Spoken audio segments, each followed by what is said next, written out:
There's a moment that comes to every person who has ever achieved anything worthwhile. It's the moment when everything inside them says, I can't go on, but something deeper whispers, you must. When was the last time you felt tired and still did what you needed to do anyway? I mean really tired. Not just sleepy, but that bone-deep weariness that makes your whole body feel heavy and your mind foggy. That moment when every fiber of your being says, not today, and the couch looks more appealing than your goals. You see, tiredness is the great equalizer. It visits the rich and the poor, the young and the old, the ambitious and the lazy. But here's what separates those who build extraordinary lives from those who settle for ordinary ones. What they do when tiredness knocks on their door. Most people, when they feel tired, they stop. They say, I deserve a break. I've worked hard enough. I'll start again tomorrow. And you know what? Tomorrow they're tired again. Because tiredness isn't just physical. It's mental. It's emotional. And if you don't learn to work with it, it will work against you for the rest of your life. I remember years ago I was building my business and I had been working long days, week after week. One evening I was so tired I could barely keep my eyes open. My wife said, Jim, why don't you just rest tonight? And part of me wanted to. Part of me was ready to collapse on that couch and forget about the work waiting for me. But something inside me said, no, not tonight. Tonight you push through. So I went to my desk, opened my books, and worked for 2 more hours. And you know what happened? Those 2 hours changed everything. Not because of what I accomplished in those 2 hours, but because of what I proved to myself. I proved that I could move when I didn't feel like moving. I proved that I was stronger than my tiredness. That's the first thing you need to understand about tiredness. It's not always telling you the truth. Sometimes it's lying to you. Sometimes it's your body's way of testing your commitment. Sometimes it's your mind's way of protecting you from discomfort. But if you always listen to it, if you always give in to it, you'll never know what you're truly capable of. Now let me be clear. I'm not talking about ignoring your health. I'm not talking about working yourself into the ground. Your body needs rest and you should give it rest. But there's a difference between needing rest and wanting comfort. There's a difference between being genuinely exhausted and being habitually lazy. And most of the time when we say we're too tired, we're really saying we're too comfortable. Think about it. When something exciting happens, when opportunity knocks, how quickly does that tiredness disappear? When your child needs you in the middle of the night, when there's an emergency, when someone offers you something you really want, suddenly you have energy. Suddenly you can move. Why? Because your reasons changed. Because your motivation became stronger than your tiredness. The second thing you need to understand is that your internal voice, that voice that says, I'm too tired, gets stronger every time you listen to it. Every time you give in, every time you choose comfort over action, that voice grows louder and more convincing. It starts to sound reasonable. It starts to sound like wisdom, but it's not wisdom. It's weakness dressed up as common sense. I've watched this happen to so many people over the years. They start with big dreams and strong intentions, but little by little, day by day, they start listening to that voice. I'm too tired to exercise today. I'm too tired to read that chapter. I'm too tired to make those phone calls. And before they know it, they've built a life around avoiding discomfort, around choosing the easy path, around giving in whenever things get tough. But successful people, they understand something different. They understand that the voice that says, I'm too tired, is the same voice that will say, I'm too busy tomorrow, I'm too stressed next week, and I'm too old next year. It's not really about being tired. It's about resistance. It's about the part of you that wants to stay small, stay safe, stay exactly where you are. You see, comfort is seductive. It promises you relief, rest, ease. But comfort is also dangerous because it's never satisfied. Give it an inch and it wants a mile. Rest for one day and it asks for 2. Skip one workout and it suggests you skip the whole week. Comfort doesn't want you to grow. It wants you to stay exactly where you are because change requires discomfort. I learned this lesson from a farmer I met years ago. He told me, Jim, crops don't grow in comfort, they grow under stress. A little water stress makes the roots go deeper. A little wind makes the stem stronger. If you protect a plant from all discomfort, you get a weak plant. And I thought, what's true for plants is true for people.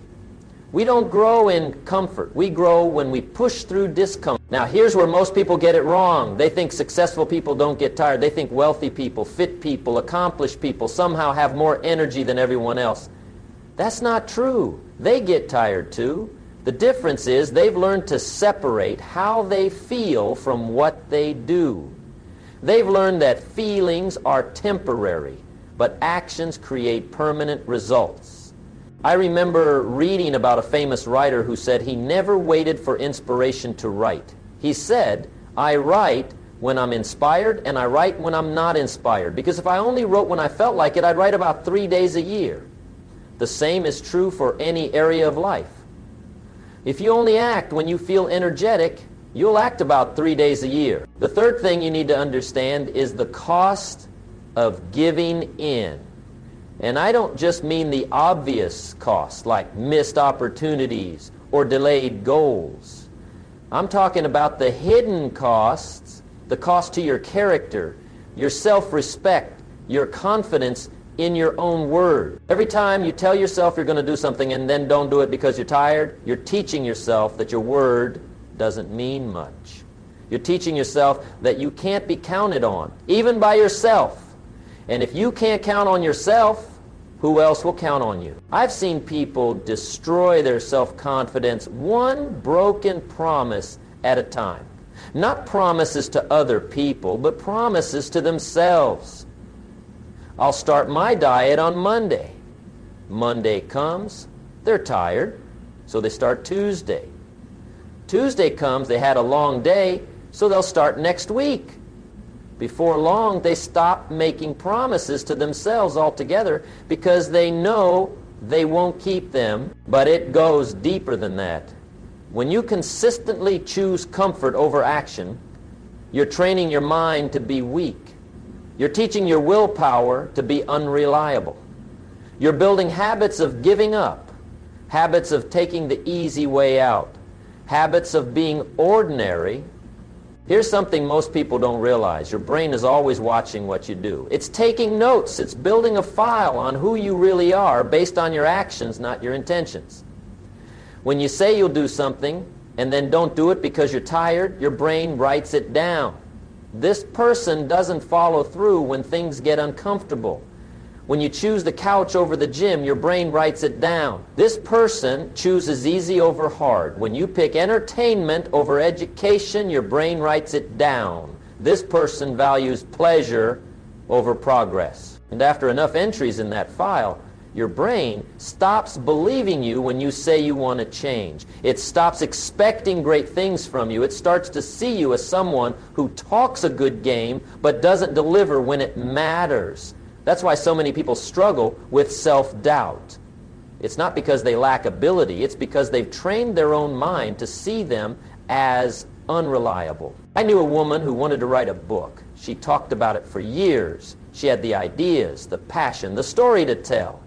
But every evening when she sat down to write, she was tired. So she'd watch television instead. Just for tonight, she'd tell herself. Tomorrow I'll write. But tomorrow never came. After 3 years of this, she stopped talking about the book. Not because she didn't want to write it anymore, but because she couldn't bear to make another promise she wouldn't keep. Her own mind had given up on her dreams before anyone else did. The cost of constantly giving in to tiredness isn't just what you don't accomplish. It's who you don't become. It's the erosion of your self-trust, your self-respect, your belief in your own potential. It's the slow transformation from someone who believes they can do anything to someone who wonders if they can do anything worthwhile at all. Think about the compound effect of this over time. One day of giving in because you're tired doesn't seem like much. But one day becomes 1 week. 1 week becomes 1 month. 1 month becomes 1 year. And 1 year becomes a lifetime of wondering what could have been if you had just pushed through when it was hard. I remember talking to a man who was about 60 years old. He had dreams when he was young. He wanted to start a business, get in shape, learn new skills. But he was always tired, always had a reason to wait, always had an excuse to delay. And now, 30 years later, he looked at me with regret in his eyes and said, "Jim, I wish I had known then what I know now. I wish I had known that tiredness was just a feeling, not a fact. I wish I had known that I could do things even when I didn't feel like doing them." Don't let that be your story. Don't let tiredness rob you of your dreams. Don't let comfort steal your potential. Because here's what I've learned after all these years.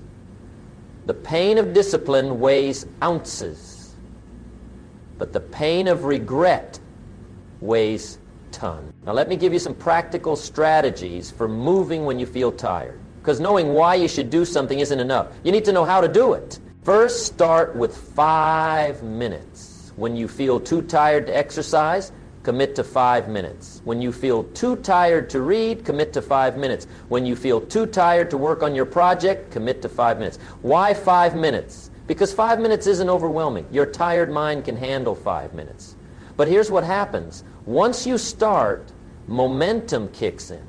Once you're moving, it's easier to keep moving. And even if you only do 5 minutes, you've kept your promise to yourself. You've proven that you can move when you don't feel like moving. Second, prepare when you're strong for when you'll be weak.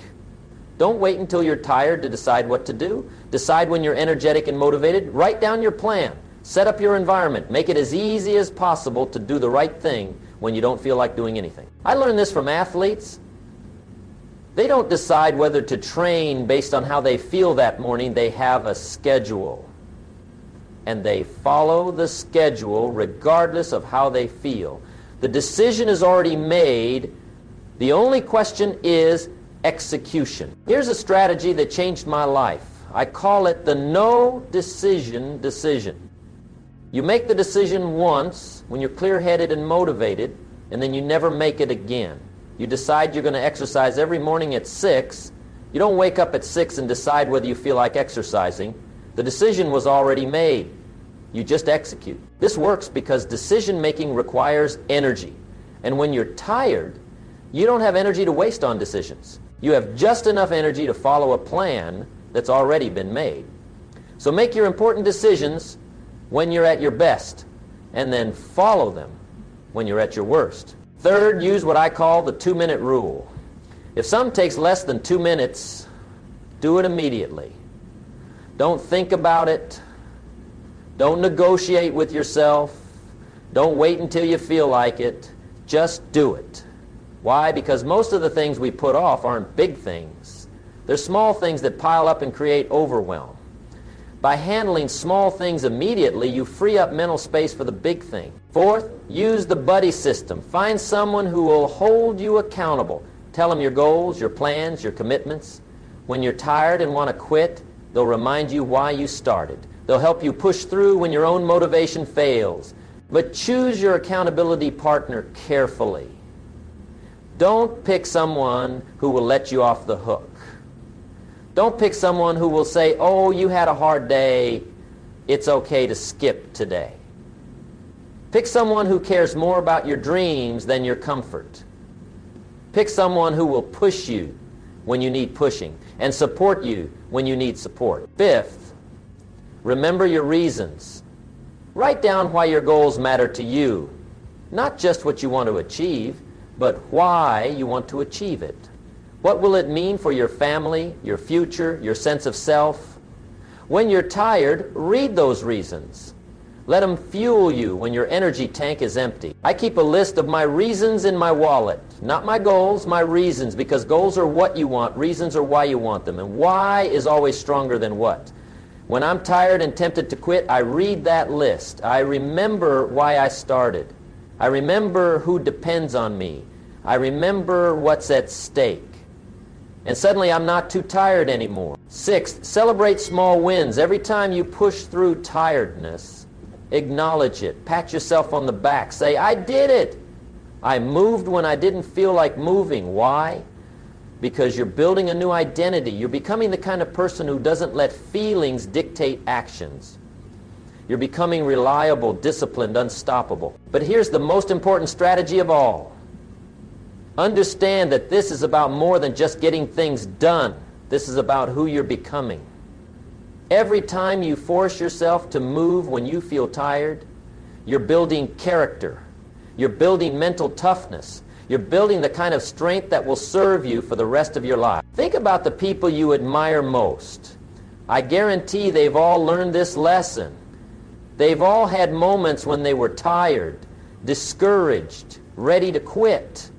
But they moved anyway. They understood that extraordinary results require ordinary people to do extraordinary things, especially when they don't feel like it. I think about athletes who train when they're sore, artists who create when they're uninspired, entrepreneurs who work when they're exhausted, parents who give when they're depleted. They all understand the same truth. How you feel is not who you are. And here's something beautiful that happens when you consistently move despite tiredness. You start to have more energy. It seems backward, but it's true. Energy creates energy. Action creates action. The more you move, the more you want to move. The more you push through resistance, the weaker resistance becomes. I've seen this transformation in thousands of people over the years. They start by forcing themselves to move when they're tired. It's hard at first. It feels unnatural. But they keep doing it and something shifts. They start to trust themselves. They start to believe in their ability to follow through. They start to see themselves as the kind of person who doesn't make excuses. But the transformation goes deeper than just having more energy or getting more done. When you consistently act despite tiredness, you fundamentally change your relationship with discomfort. You stop seeing discomfort as something to avoid and start seeing it as something to move through. You stop seeing obstacles as stop signs and start seeing them as detours. You stop seeing challenges as problems and start seeing them as opportunities to prove what you're made of. I remember reading about a study where they took two groups of people and gave them both the same physical challenge. One group was told it would be easy, the other group was told it would be difficult. Guess which group performed better? The group that expected it to be difficult. Why? Because they prepared mentally for the challenge. They didn't expect it to be comfortable, so they weren't surprised when it wasn't. They were ready to push through because they knew pushing through would be required. That's what happens when you train yourself to move despite tiredness. You stop expecting life to be comfortable. You stop being surprised when things get difficult. You develop what I call challenge immunity. You become the kind of person who sees a difficult situation and thinks, good, this is where I separate myself from the pack. And then something amazing happens. They stop being tired all the time. Not because their circumstances changed, but because they changed. They develop strength. They develop resilience. They develop the ability to create energy through action rather than waiting for energy to create action. And here's what most people don't understand about energy. It's not something you have or don't have. It's something you create or don't create. Physical energy comes from physical action. Mental energy comes from mental action. Emotional energy comes from emotional action. The more you use, the more you have. The less you use, the less you have. It's like a muscle. Use it and it gets stronger. Don't use it and it gets weaker. Most people are walking around with weak energy muscles because they've been avoiding the very activities that would strengthen them. They've been waiting to feel strong instead of doing the things that create strength. But there's an even deeper transformation that happens. When you consistently do what you say you'll do, regardless of how you feel, you develop what psychologists call self-efficacy. That's just a fancy way of saying you believe in your ability to handle whatever life throws at you. You stop worrying about whether you'll be able to handle future challenges because you have evidence that you can handle present challenges. This confidence transforms everything. It changes how you walk into a room. It changes how you approach problems. It changes how you set goals. Instead of asking, can I do this, you start asking, how will I do this? Instead of hoping you'll succeed, you expect to succeed because you've proven to yourself that you do what needs to be done, when it needs to be done, whether you feel like it or not. This is the secret that separates the successful from the unsuccessful, the fulfilled from the frustrated, the achievers from the dreamers. It's not that successful people don't get tired. It's that they don't let tiredness make their decisions for them. Think about your life right now. What would change if you stopped letting tiredness dictate your actions? What would you accomplish if you moved forward regardless of how you felt? What kind of person would you become if you kept your promises to yourself, especially when it was hard? The answer to those questions is your future. Not someday, not when you feel ready, right now, today, this moment. Because here's the truth that will either inspire you or haunt you. Every day you don't move when you're tired is the day you're choosing to stay where you are. Every day you give into comfort is the day you're saying no to growth. Every day you let feelings make your decisions is the day you're becoming weaker instead of stronger. But every day you push through is the day you're becoming the person you were meant to be. Every day you move despite tiredness is a day you're building the life you really want. Every day you choose discipline over comfort is a day you're writing a story you'll be proud of. I want you to think about the person you'll be 5 years from now if you start making this change today. Think about the confidence you'll have. Think about the trust you'll have in yourself. Think about the respect others will have for you when they see someone who always follows through. Think about the dreams you'll have accomplished simply because you refuse to let tiredness stop you. Now think about the person you'll be 5 years from now if you don't make this change. Think about the regrets you'll carry. Think about the opportunities you'll have missed. Think about the goals that will still be just dreams because you couldn't push through when it mattered. The choice between these two futures is made every single day. It's made every time you feel tired and have to decide what to do next. It's made in the small moments, the quiet moments, the moments when nobody's watching and nobody will know except you. Here's something I want you to remember. The world is full of talented people who never reached their potential because they couldn't push through when they were tired. It's full of smart people who had great ideas but never acted on them because action required discomfort. It's full of people with dreams who are still dreaming because they never learned to move when they didn't feel like moving. But the world is also full of ordinary people who achieved extraordinary things simply because they refused to quit when quitting would have been easier. They're not special. They're not superhuman. They just made a decision that their dreams were more important than their temporary discomfort. And here's what I know about you. You have that same capacity inside you. You have the ability to push through tiredness. You have the strength to act despite how you feel. You have what it takes to join the ranks of those who don't let feelings dictate their future. The only question is whether you'll choose to use it. So when that moment comes today, and it will come, remember this conversation. Remember that your future self is counting on the choice you make in that moment. Remember that champions aren't people who never get tired. They're people who move anyway. Remember that the difference between ordinary and extraordinary isn't talent or luck. It's what you do when you don't feel like doing anything. So let me ask you again, when was the last time you felt tired and did what you needed to do anyway? If it's been too long, today is your chance to change that. Today is your chance to prove to yourself that you're stronger than your feelings. Today is your chance to start building the habit that will transform your life. Don't wait until you feel like it. You might never feel like it. Don't wait until you have more energy. Energy comes from action, not the other way around. Don't wait until tomorrow. Tomorrow you'll have the same choice, and if you don't make the right choice today, you probably won't make it tomorrow either. Start now. Start small if you have to, but start Move when you don't feel like moving. Act when you don't feel like acting. Push when you don't feel like pushing. Because that's when it counts. That's when you grow. That's when you become the person who can handle anything life throws at you. Your tired feelings are temporary. Your results are permanent. Your comfort is fleeting. Your character is forever. Your excuses are easy.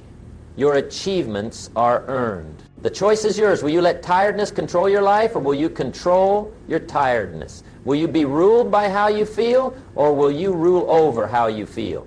Will you stay where you are, or will you move toward where you want to be? The answer to that question will determine everything. Choose wisely. Choose strength. Choose growth.